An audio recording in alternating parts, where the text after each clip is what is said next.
The Old Woman and the Fish. There was once upon a time an old woman who lived in a miserable cottage on the brow of a hill overlooking the town. Her husband had been dead for many years, and her children were in service round about the parish, so she felt rather lonely and dreary by herself, and otherwise she was not particularly well off either. But when it has been ordained that one shall live, one cannot think of one's funeral, and so one has to take the world as it is, and still be satisfied, and that was about all the old woman could console herself with, but that the road up which she had to carry the pails from the well should be so heavy, and that the axe should have such a blunt and rusty edge, so that it was only with the greatest difficulty that she could cut the little firewood she had, and that the stuff she was weaving was not sufficient. All this grieved her greatly, and caused her to complain from time to time. So one day, when she had pulled the bucket out from the well, she happened to find a small pike in the bucket, which did not at all displease her. "Such fish does not come into my pot every day," she said, and now she could have a really grand dish, she thought.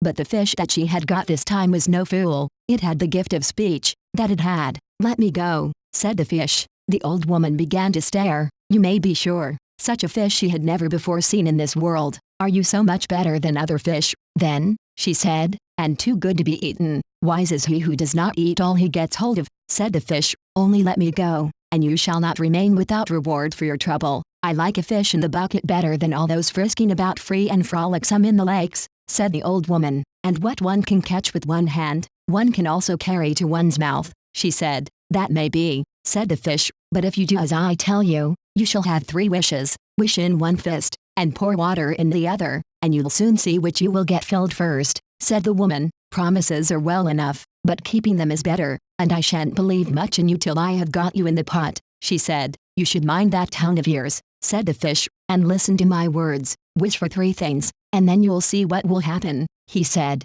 Well, the old woman knew well enough what she wanted to wish, and there might not be so much danger in trying how far the fish would keep his word, she thought. She then began thinking of the heavy hill up from the well. "I would wish that the pails could go of themselves to the well and home again," she said. "So they shall," said the fish. Then she thought of the axe, and how blunt it was. "I would wish that whatever I strike shall break right off," she said. "So it shall," said the fish. And then she remembered that the stuff she was weaving was not long enough. "I would wish that whatever I pull shall become long," she said. "That it shall," said the fish. "And now, let me down into the well again." Yes, that she would, and all at once the pails began to shamble up the hill. Dear me, did you ever see anything like it? The old woman became so glad and pleased that she slapped herself across the knees. Crack, crack it sounded, and then both her legs fell off, and she was left sitting on the top of the lid over the well. Now came a change. She began to cry and wail, and the tears started from her eyes, whereupon she began blowing her nose with her apron,